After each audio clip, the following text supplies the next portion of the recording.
পবিত্র কোরআনুল কারীমের সূরা আলে ইমরানের 120 নং আয়াত, সাথে সূরা আল মুনাফিকুন এর 9 নং আয়াত তেলাওয়াত করেছি।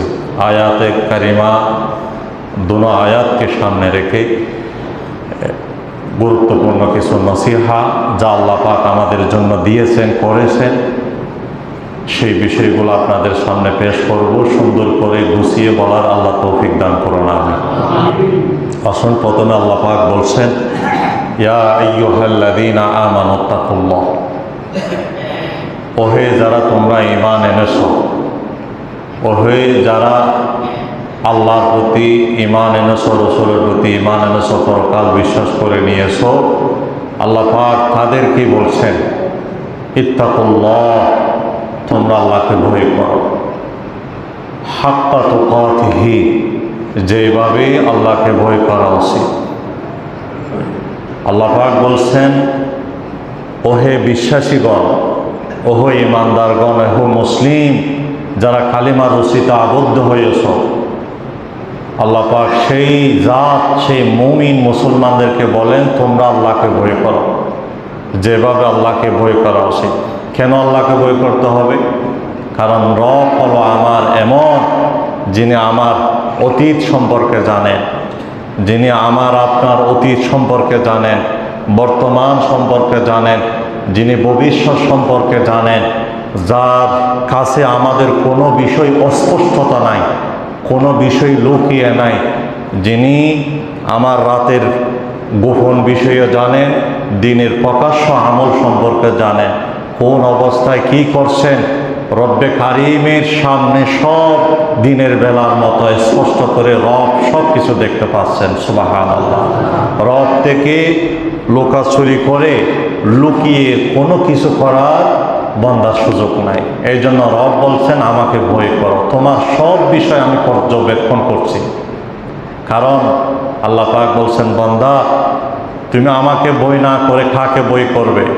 তোমার জীবনটা আমার দেওয়া, এই সুন্দর সুঠাম দেহ যেটা আমি আপনি ভোগ করতেছি, যে দেহ দিয়ে দুনিয়ার ভোগ বিলাসিতা আমরা করছি, এই দেহের মালিক তিনি রব। এই দেহর মালিক আল্লাহ সুবহানাহু ওয়া তাআলা। যেই দিন রব ইচ্ছা করবেন সেই দিন আবার রব আমাদেরকে ফিরাইয়ে নিয়ে যাবেন। ইন্না লিল্লাহি ওয়া ইন্না ইলাইহি রাজিউন। আবার আমরা সকলে রবের কাছে ফিরে যাব, নির্দিষ্ট সময়, নির্দিষ্ট মাস হায়াত অতিক্রম করে আবার রবের কাছে ফিরে যাব। সেই দিন রবের কাছ থেকে কোনো কিছু লুকিয়ে রাখার কোনো সুযোগ নাই। রব বলছেন আমাকে ভয় না করে কাকে ভয় করবে? যে আমি রব, এমন রব, তোমাকে আমি ছোট্ট এক ফোঁটা নাপাক পানি থেকে আমি রব তোমাকে সৃষ্টি করেছি। যেই নাপাক পানি, যেই তুচ্ছ পানি তোমার মায়ের রেহেমে যাওয়ার পরে দীর্ঘদিন আমি আল্লাহ রেখার পরে সেই পানিগুলাকে রক্ত পরিণত করেছি, সেই রক্তগুলাকে আবার হাড্ডিতে পরিণত করেছি, হাড্ডিতে পরিণত করার পর আবার মাংসতে পরিণত করেছি। তারপর আমি রব দয়া করে মায়া করে একটা রূপ ফিট করে দিয়েছি। আবার দীর্ঘদিন রাখার পরে সুন্দর আকৃতিতে, সুন্দর অবয়বে মায়ের পেট থেকে বের করার ব্যবস্থা আমি আল্লাহ করেছি। সুবহানাল্লাহ।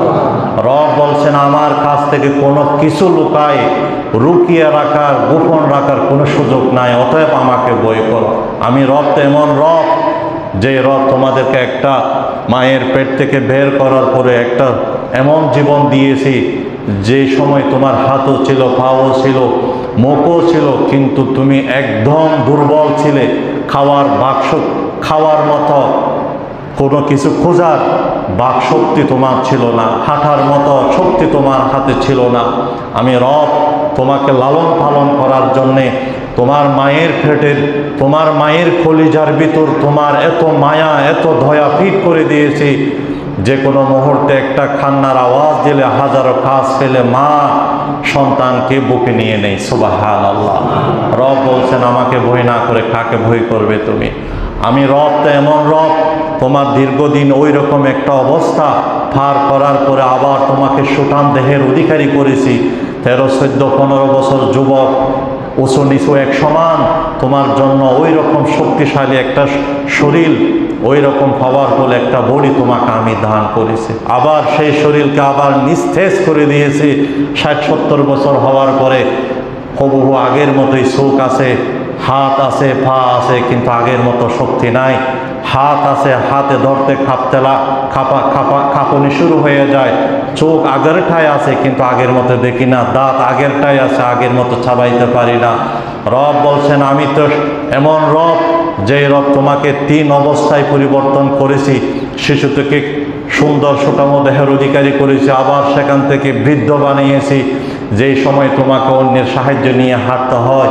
অতএব গোলাম, আমার কাছে কোনো কিছু লুকিয়ে রাখার সুযোগ নাই। বই যদি করা লাগে, আমি রবকে ভয় করো। সুবহানাল্লাহ। ইয়া আইয়ুহাল্লাযীনা আমানুত্তাকুল্লাহ, আল্লাহ পাক বলছেন, হে বিশ্বাসীগণ, তোমরা আমাকে ভয় করো। হাক্কা তুকাতিহি, যেইভাবে ভয় করা উচিত সেইভাবে আমাকে ভয় করো। এরপর রব বলছেন, ওয়ালা তামুতুন্না ইল্লা ওয়া আনতুম মুসলিমুন, হে বিশ্বাসীরা, হে মুমিন মুসলমানরা, তোমরা মরে যেও না, মরলে মুসলমান হয়ে মৃত্যুবরণ করো। আমার কাছে আত্মসমর্পণ করে মৃত্যুবরণ করো। আত্মসমর্পণ না করে যদি মৃত্যুবরণ করো, তোমার পরকালে কোনো অশান্তির সুযোগ নাই। আত্মসমর্পণ বলতে কি? আল্লাহ পাক বলছেন, আমার বিধিবিধান মেনে চলো। রবের বিধিবিধান কি? রবের হুকুম আহকাম কি? রব বলছে নামাজ পড়তে, নামাজ পড়া। রব বলছে হালাল খাইতে, হালাল খাওয়া। রব বলছে পর্দা করতে, পর্দা করা। রব বলছে নবীজির সুন্নতকে জীবনের সঙ্গী বানাও, নবীজির সুন্নতকে সঙ্গী বানাও। এই জন্য আল্লাহ পাক বলছেন, ওয়ালা তামুতুন্না, ওহে বিশ্বাসীরা, তোমরা মরো না, তোমরা এন্তাকাল করো না। যদি এন্তাকাল করতে হয়, মরতে হয়, আত্মসমর্পণ করে মরো, নত হয়ে মরো, রবের বিধিবিধানের সামনে সিলিন্ডার হয়ে যাও, যেমনটি ইব্রাহিম নবী সিলিন্ডার হয়েছিল। ইব্রাহিম নবীকে আল্লাহ বলছেন, ইব্রাহিম, তুমি আমার জন্য আত্মসমর্পণ করো। তখন ইব্রাহিম নবী আলাইহিস সালাম বলেছিলেন, আসলামতু লিরাব্বিল আলামিন, বিশ্বজগতের রবের জন্য, আমি মহান আল্লাহর জন্য আত্মসমর্পণ করলাম। এমন আত্মসমর্পণ, রব যে মুহূর্তে যেটা বলেছে সেটা দিতে ইব্রাহিম প্রস্তুত ছিলেন। সুবহানাল্লাহ। ইব্রাহিমকে বলেছে, ইব্রাহিম আগুনে ঝাঁপ দাও। ইব্রাহিম আগুনে ঝাঁপ দিয়েছে। ইব্রাহিমকে বলেছিল, ইব্রাহিম, তুমি তোমার ছোট্ট মাসুম বাচ্চা এবং তোমার স্ত্রীকে মরুভূমিতে রেখে আসো। আল্লাহর হুকুমে ইব্রাহিম আত্মসমর্পণ করে সেখানে রেখে এসেছে। ইব্রাহিমকে বলছে, ইব্রাহিম, তোমার ছোট বাচ্চাটাকে আমার জন্য জবেহ দিয়ে দাও। ইসমাইল জবহুল্লাহকে জবেহর জন্য প্রস্তুতি নিয়েছেন। ইব্রাহিমকে বলছিল, ইব্রাহিম, তুমি এবং তোমার সন্তান আমার ঘর নির্মাণ করো। ইব্রাহিম এবং ইব্রাহিম আলাইহিস সালামের সন্তান ইসমাইল আলাইহিস সালাম বাপ পুত দুজনে মিলে আল্লাহর ঘর নির্মাণ করেছে। সুবহানাল্লাহ। এই হলো আত্মসমর্পণ। এই জন্য আল্লাহ বলছেন, ওয়ালা তামুতুন্না ইল্লা ওয়া আনতুম মুসলিমুন, আত্মসমর্পণ করা ছাড়া মৃত্যুবরণ করো না। আত্মসমর্পণ করা ছাড়া, নত হওয়া ছাড়া, রবের বিধিবিধানের সামনে ঝুঁকে যাও, কোনো কারণ নাই, কোনো প্রশ্ন নাই। আল্লাহ এবং তার রসুলের বাণী সঠিকভাবে সঠিক সূত্রে এসেছে, সহি কথা, তাহলে মাথা নত করে মেনে নাও, তাহলে এর ভিতর শান্তি রয়েছে। আল্লাহ বলছেন, ওয়ালা তামুতুন্না, মরো না, ইল্লা ওয়া আনতুম মুসলিমুন, মুসলমান হয়ে মরো, আত্মসমর্পণ করে মরো। সুবহানাল্লাহি ওয়া বিহামদিহি। আত্মসমর্পণ করে না মরলে কোনো শান্তি নাই। যারা রবের বিধিবিধান দুনিয়াতে পালন করে না, রবের বিধিবিধান থেকে মুখ ফিরিয়ে নেই, রবের হুকুম হাকাম যার কাছে ভালো লাগে না, সেই সব মানুষকে হাসরের মাঠে রব ভুলে যাবেন। আল্লাহ পাক কোরআনুল কারীমে বলেছেন, ওয়ামান আ'রাযা আন যিকরি ফাইন্না লাহু মাঈশাতান দানকা ওয়া নাহশুরুহু ইয়াওমাল কিয়ামাতি আ'মা। যারা আমার জিকির থেকে, যারা আমার বিধিবিধান থেকে, যারা আমার কোরআন থেকে, যারা আমার হুকুম আহকাম নবীজির সুন্নাহ থেকে মুখ ফিরিয়ে নিয়েছে, আমি রব তাদের দুইটা শাস্তি দেব, একটা দুনিয়াতে আর একটা পরকালে। পরকালের শাস্তি কি? সেই সব বান্দাকে আমি হাসরের মাঠে অন্ধ বানাইয়া তুলব। সেই দিন বান্দা আল্লাহকে বলবে, রব, আমি দুনিয়াতে তো চক্ষুমান ছিলাম, আমার তো চোখ ছিল, আজ আমি অন্ধ হয়ে উঠলাম কেন? রবকে সেই দিন সে ডাকতে থাকবে, রব তার ডাকে কোনো সাড়া দিবে না। রব বলবেন যে দুনিয়াতে তোমার সামনে আমার বিধিবিধান যাওয়ার পরে চোখ থাকার পরে তুমি অন্ধ ছিলা, আজ আমি তোমাকে অন্ধ বানাইয়া তুললাম। এই জন্য দুনিয়াতে একবার রবকে ডাকলে রব হাজারবার উত্তর দিবে, কিন্তু হাসরের মাঠে দুনিয়া থেকে যদি রবের জিকির থেকে মুখ ফিরিয়ে হাসরের মাঠে রবকে হাজারবারও ডাকেন, হাজারবার একবার আল্লাহ ডাকে সাড়া দিবে না। আর একটা দুনিয়ার শাস্তি কি? যে ব্যক্তি রবের জিকির থেকে মুখ ফিরিয়ে নেবে তার দুনিয়ার শাস্তি হলো, আল্লাহ পাক বলছেন আমি তাকে একটা সংকুচিত জীবন দিব, সংকীর্ণ জীবন দিব, তার অনেক কিছু থাকবে, শান্তি জিনিসটা থাকবে না। শান্তির মালিক হলেন আল্লাহ। আল্লাহ বলেন তার সব কিছু থাকতে পারে, কিন্তু শান্তির নামক জিনিসটা আমি তার কাছ থেকে তুলে নেব। ওয়ানা মান আ'রাদা আন যিকরি ফাইন্না লাহু মাঈশাতান দনকা। এই দনকার অর্থ হলো সংকুচিত জীবন, সংকীর্ণ জীবন, যে জীবনে শান্তি নাই, অশান্তি আর অশান্তি, ওই রকম একটা জীবন রবের বিধিবিধান না মানার কারণে তারা পাবে।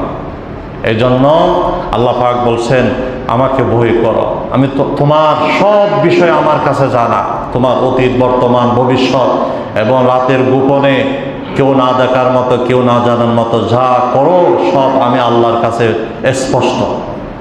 এটা হলো একটা কথা।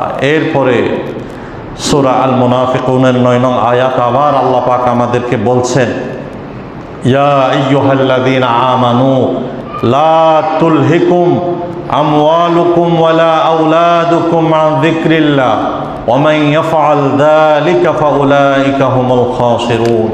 আল্লাহ পাক বলছেন, ওহে বিশ্বাসীরা, ওহে ঈমানদাররা, যে তোমরা উদাসীন হইও না, গাফেল হইও না। লা তুলহিকুম, তোমরা উদাসীন হইও না, গাফেল হয়ে যেও না।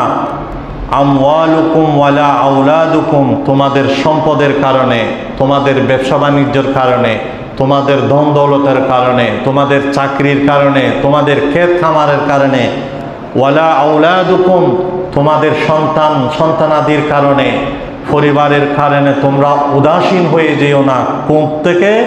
আন যিকরিল্লাহ, রবের জিকির থেকে, আল্লাহর হুকুম আহকাম পালন করা থেকে উদাসীন হয়ে যেও না। রবের বিধিবিধান বলে যেও না। ছেলে মেয়ের মায়ায় মোহাব্বত পড়ে, ধন সম্পদের মায়ায় মোহাব্বত পড়ে, ব্যবসা বাণিজ্যের মায়ায় পড়ে আল্লাহ পাক বলছেন আমাকে বলে যেও না। ওয়া মান ইয়াফআল যালিক, যারা ব্যবসা বাণিজ্যের মায়ায় পড়ে, ক্ষেত খামারের মায়ায় পড়ে, চাকরি বাকরির মায়ায় পড়ে, ধন দৌলতের মায়ায় পড়ে, ছেলে মেয়ের মায়ায় পড়ে, পরিবারের সদস্যের মায়ার জালে পড়ে যারা রবকে বলে গিয়েছে, আল্লাহ পাক বলছেন ফাউলাইকা হুমুল খাসিরুন, তারা ক্ষতিগ্রস্ত হয়েছে, তারা বড়ই ক্ষতিগ্রস্ত হয়েছে। যে ক্ষতির পূরণ করা হাসরের মাঠে বান্দার জন্য সুযোগ হবে না। সেই দিন বান্দা একটা সেজদার জন্য কান্না করবে, কেন আমি আমার সন্তানের পিছনে পড়ে ফজরের নামাজ বাদ দিয়েছি, কেন আমি আমার ব্যবসা বাণিজ্যের পিছনে পড়ে আসরের নামাজ বাদ দিয়েছি। সেই দিন বান্দা আসরের নামাজের জন্য আফসোস করবে, সুবহানাল্লাহর জন্য আফসোস করবে, দান সদকা কেন করি নাই, আমার হাতে তো অনেক টাকা পয়সা ছিল, কেন আমি আমার সম্পদগুলাকে দিনের পথে, আল্লাহর পথে, এতিম অসহায়ের মুখে তুলে দেই নাই। এই জন্য বান্দা হাসরের মাঠে আফসোস করবে, কিন্তু সেই দিন বান্দার ফিরে আসার কোনো সুযোগ হবে না। এই জন্য আল্লাহ পাক বলছেন, ইয়া আইয়ুহাল্লাযীনা আমানু, ওহে ঈমানদার, ওহে বিশ্বাসীরা, যারা কালেমার রশিতে আবদ্ধ হয়েছো, লা তুলহিকুম, তোমরা গাফেল হয়ে যেও না, উদাসীন হয়ে যেও না। আমওয়ালুকুম, তোমাদের মাল দ্বারা, তোমাদের সম্পদ দ্বারা, তোমাদের ব্যবসা বাণিজ্য দ্বারা, ওয়ালা আওলাদুকুম, পরিবারের সদস্যদের মায়ায় পড়ে, আন যিকরিল্লাহ, আল্লাহর জিকির থেকে, আল্লাহর বিধিবিধান থেকে যদি হয়ে যাও, ফাউলাইকা হুমুল খাসিরুন, তাহলে তোমরা বড়ই ক্ষতিগ্রস্ত হয়ে যাবে, যে ক্ষতির পূরণ করা হাসরের মাঠে সম্ভব হবে না। এই জন্য যে দুই আয়াতের আলোকে কথাগুলো বলেছি, আল্লাহ পাক আমাকে সহ সকলকে আমল করার তৌফিক দান করুন, আমিন। হাসরের মাঠ এমন মাঠ যেখানে বুকের জায়গা, পরকালে কোনো কিছু করার, নিজ থেকে করার কোনো সাহস, কোনো সুযোগ হাসরের মাঠে থাকবে না। দুনিয়া হলো আমলের জায়গা, পরকাল হলো বুকের জায়গা। এখান থেকে যা পাঠাবেন আপনি তাই পরকালে বুক করবেন। সেখানে 2 রাকাত নামাজ পড়তে চাইলে পারবেন না, কিছুক্ষণ সময় জিকির ফিকির করতে চাইলে পারবেন না, দান করতে চাইলে পারবেন না। যা করে গিয়েছেন তাই সেখানে বুক করবে। এই জন্য মুহাদ্দিসিন একরাম, মুফাসসিরিন একরাম এই আয়াতের আলোকে বলেছেন দুনিয়া হলো আমলের জায়গা, পরকাল হলো বুকের জায়গা। যা করবেন ভালো করলে ভালো বুক করবেন, খারাপ করলে খারাপ বুক করবেন। এই জন্য দুনিয়ার মায়ায় পড়ে 30-40 বছরের জিন্দিগির লোভে পড়ে, মায়ায় পড়ে অনন্ত অসীমকে বলে যাওয়া যাবে না। যেই জীবনের শুরু আছে আর শেষ নাই, মরণ হওয়া মানি আপনি শেষ হয়ে গেছেন তা না।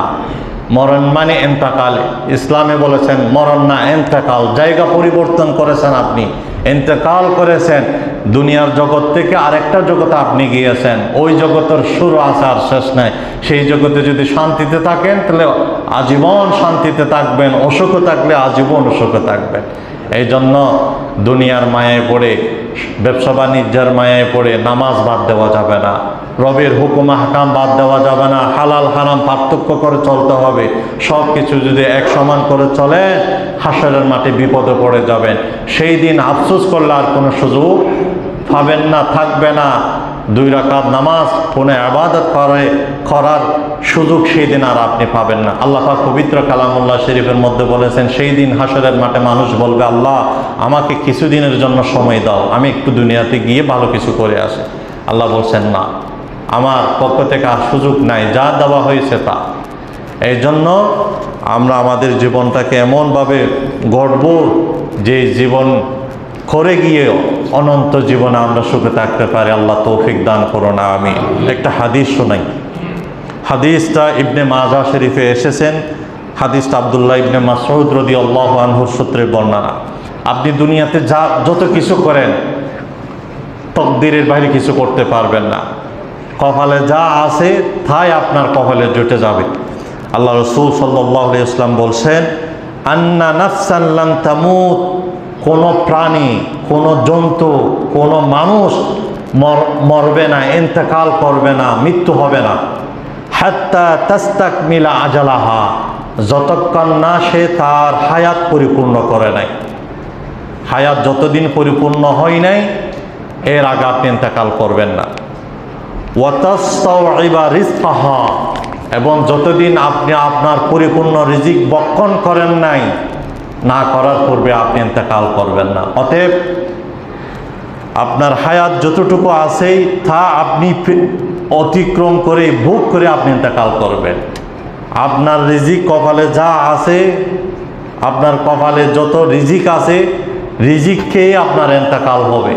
অতএব রিজিকের পিছনে পড়ে রাসূল করিম সাল্লাল্লাহু আলাইহি ওয়াসাল্লাম বলছেন, ফাত্তাকুল্লাহ ওয়া আজমিলু ফিত তালাব, তোমরা আল্লাহকে ভয় করো, রিজিক অন্বেষণ করার মধ্যে রিজিক উপার্জন করার ক্ষেত্রে আল্লাহকে ভয় করো। কারণ ওয়ালা ইয়াহমিলুন্না আহাদুকুম ইস্তিবতাউর রিজকি আন ইয়াতলুবাহু বিমাসিয়াতিল্লাহ, রিজিক আসতে দেরি হওয়াতে আল্লাহর নাফরমানিতে পা দিও না। আপনার কাছে রিজিক আসতে দেরি হচ্ছে, ব্যবসার উন্নতি আসতে দেরি হচ্ছে, সফলতার উচ্চ শিখরে পৌঁছতে দেরি হচ্ছে। 2টা পথ আপনার সামনে আছে, একটা হালাল পথ আর একটা হারাম পথ। এখন হারাম পথে গেলে তাড়াহুড়া করে পৌঁছতে পারবেন, হালাল পথে পৌঁছলে একটু দেরি লাগবে। আল্লাহ রাসূল বলছেন, রিজিক পাওয়া দেরি হতে, সফলতার উচ্চ শিখরে পৌঁছতে দেরি হতে হারাম পথে পা দিও না, বিমাসিয়াতিল্লাহ, আল্লাহর নাফরমানিতে পা দিও না। যা রিজিক আছে তাই আসবেই। রিজিক না পাওয়া ছাড়া আপনার মরণ হবে না, হায়াত পরিপূর্ণ হওয়া ছাড়া আপনার মরণ হবে না। অতএব হালাল পন্থায় রবের কাছ থেকে অন্বেষণ করো, তালাশ করো, যা কপালে আছে তা রব্বে কারিম আপনাকে দিয়ে দিবে। সুবহানাল্লাহ। ইবনে মাজাহ, আল্লাহ রাসূল সাল্লাল্লাহু আলাইহি ওয়াসাল্লামের বাণী ইবনে মাজাহ শরীফে এসেছে। এই হাদিস থেকে 5টা শিক্ষা। মুহাদ্দিস একরাম বলেছেন। 1 নম্বর শিক্ষা হলো শরীয়তের ভিতর থাকিয়া হালাল রিজিক চেষ্টা করুন। শরীয়তের এরিয়ার ভিতর থেকে, কোরআন সুন্নাহর এরিয়ার ভিতর থাকিয়া আপনি হালাল পন্থায় রিজিকের জন্য চেষ্টা করুন। আপনার কপালে যা আছে তাই চলে আসবে। 2 নম্বর, আপনি পরিপূর্ণ রিজিক বক্ষণ করার আগেই আপনার ইন্তেকাল হবে না। আপনার কপালে যত টাকা আল্লাহ তকদিরে লিখেছেন তত টাকার মালিক আপনি হবেন, না হওয়ার আগে আপনার ইন্তেকাল হবে না। এরপর আরেকটা হলো পরিপূর্ণ হায়াত পাওয়ার পরেই আপনার ইন্তেকাল হবে, হায়াত থাকতে আপনার ইন্তেকাল হবে না। এই জন্য একটা কথা যেটা আছে অকাল মৃত্যু, অকাল মৃত্যু এটা কোরআন হাদিসের দিক দিয়ে বলতে গেলে এটা সহি নয়। অকাল বলতে কি বোঝায়? তার মৃত্যুর সময় আরও বাকি আছে, বাকি থাকতে তার মৃত্যু হয়ে গেছে। তার মানে রব তার উপর জুলুম করেছে, হায়াত আরও অনেক, রব জুলুম করে তার আগে তার মৃত্যু নিয়ে নিয়েছে। এই জন্য অকাল মৃত্যু এটা কোরআন সুন্নাহ বিরোধী কথা। এই জন্য আল্লাহ পাক বলছেন ইযা জা আজালুহুম লা ইস্তাখিরুনা সাআতান ওয়া লা ইস্তাকদিমুন। আল্লাহ পাক বলছেন যখন তাদের আজল এসে যাবে, যখন তাদের মৃত্যু এসে যাবে, নির্ধারিত সময় এসে যাবে, লা ইস্তাখিরুনা সাআতান ওয়া লা ইস্তাকদিমুন, 1 সেকেন্ড পরেও হবে না, 1 সেকেন্ড আগেও হবে না। মরণ যখন আসবে আপনার মরণ তার সাথে কথাবার্তা বলে 1 সেকেন্ড আগেও নিতে পারবেন না, পরেও নিতে পারবেন না। এই জন্য অকাল মৃত্যু বলতে কোনো কিছু নাই। মরণ যার যতটুকু হায়াত, যার যতটুকু সেখানে তার মরণ হবে। এরপর আরেকটা হলো রিজিক অন্বেষণ করতে হয়, রিজিক তালাশ করতে হয়। হাত পা গুটে বসে থাকলে রিজিক আসবে না। হাদিসের ব্যাখ্যায় মুহাদ্দিস একরাম বলছেন রিজিকের জন্যে চেষ্টা করতে হয়, চেষ্টা করা ছাড়া রিজিক আসবে না। যেমন দেখেন ইসলামের দ্বিতীয় খলিফা হযরত ওমর আল ফারুক রাদিয়াল্লাহু তাআলা আনহু জুমার খুতবা দিচ্ছেন। জুমার খুতবা দেওয়ার পরে শেষ হয়ে গেছে, কিছু যুবক মসজিদে বসে জিকির ফিকির করতেছেন। হযরত ওমর আল ফারুক রাদিয়াল্লাহু তাআলা আনহু তাদেরকে বলছেন তোমরা কারা? তখন ওই যুবকগুলা জবাব দিচ্ছে নাহনুল মুতাওয়াক্কিলুন, আমরা হলাম আল্লাহর উপর ভরসাকারী দল, আমরা আল্লাহর উপর ভরসা করে চলি। যে আমরা সিদ্ধান্ত নিয়েছি আমরা মসজিদে বসে বসে জিকির ফিকির করবে, রব আমাদের জন্য রিজিকের ব্যবস্থা করে দিবে। তখন ওমর আল ফারুক রাদিয়াল্লাহু তাআলা আনহু তার খাদেমকে বললেন আসলাম তুমি আমার হুজরা থেকে গিয়ে বেদটা নিয়ে আসো। তখন বেদ নেওয়া আসা হলো। বেদ নিয়ে হযরত ওমর তাদেরকে ধমক দিলেন ফরজ নামাজের পরে যদি মসজিদে বসে থাকে এই বেদ দিয়ে তোমাদেরকে আঘাত করা হবে। তার মানে রিজিক অন্বেষণ করা, রিজিক তালাশ করা। আল্লাহ পাক বলছেন যে ইযা কুজিয়াতিস সালাত ফান্তাশিরু ফিল আরদ, সালাত যখন শেষ হয়ে যাবে, নামাজ যখন সমাপ্ত হয়ে যাবে, শেষ হয়ে যাবে, তখন তোমরা আল্লাহর জমিনে ছড়িয়ে পড়ো। ওয়াবতাগু মিন ফাজলিল্লাহ, আল্লাহর ফজল, আল্লাহর দেওয়া রিজিক তোমরা অন্বেষণ করো। সুবহানাল্লাহ। এই জন্য হাত পা গুটে বসে থাকলে রিজিক আসবে না। আপনি হালাল পন্থায় চেষ্টা করুন, যা আল্লাহ আপনার জন্য লিখে রেখেছেন তাই আপনি পাবেন। এরপর আরেকটা হলো সারাটা জীবন, সারাটা মাস, সারাটা দিনকে আপনি শুধু রিজিকই তালাশ করবেন। জীবনের জন্য রিজিক প্রয়োজন। আল্লাহ আপনাকে শুধু রিজিক উপার্জন করার জন্য সৃষ্টি করে নাই, শুধু রিজিক উপার্জনের জন্য আল্লাহ আপনাকে সৃষ্টি করে নাই। জীবনের জন্যে রিজিক প্রয়োজন, খাদ্য প্রয়োজন, পানি প্রয়োজন, বাসস্থান প্রয়োজন, ছেলে মেয়ে প্রয়োজন, বউ বেটি প্রয়োজন।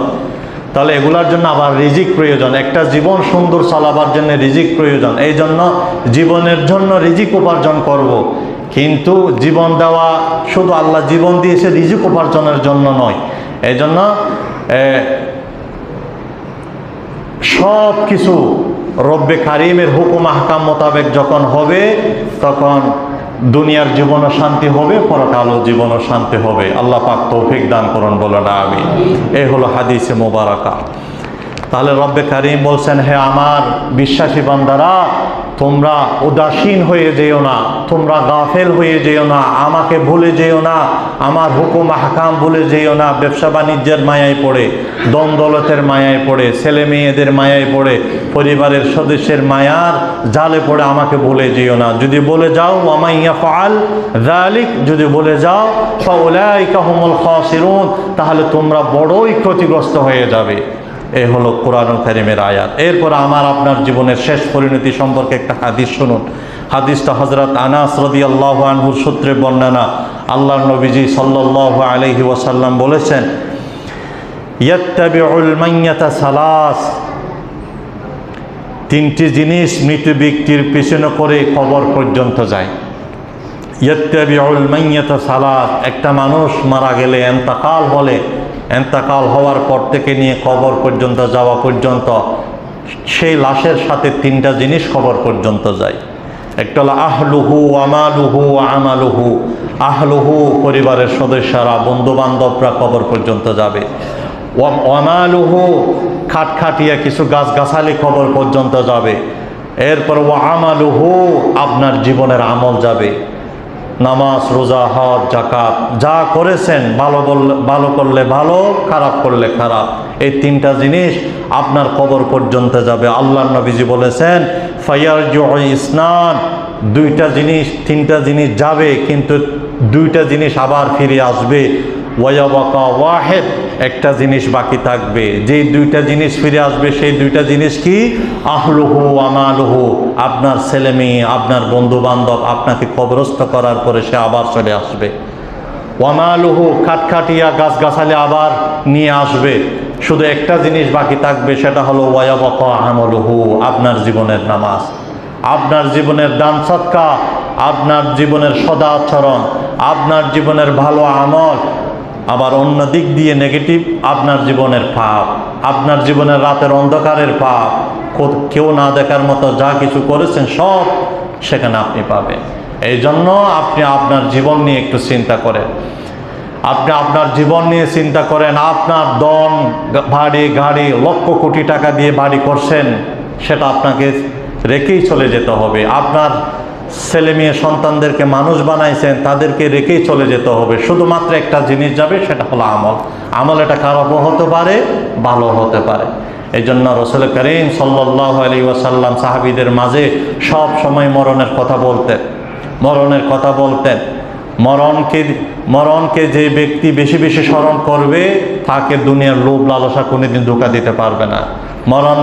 মরণকে যে বেশি বেশি স্মরণ করবে, জিকির করবে, সামনে রাখবে, দুনিয়ার অন্যায়, দুনিয়ার কোনো অপরাধের সাথে সে ব্যক্তি জড়িত হবে না। কারণ সে জানে আমার সব কিছুর জবাবদিহি আমাকেই করতে হবে। আমার জবাবদিহি আমার সন্তানরা করবে না, আমার সদস্যরা করবে না, আমার কাছে আমাকেই জবাবদিহি করতে হবে। এই জন্য আল্লাহ পাক যে কথাগুলো বলেছি আমাকে সহ সকলকে আমল করার তৌফিক দান করুন। আমিন। ওয়া আখির দাওয়ানা আনিল হামদুলিল্লাহ।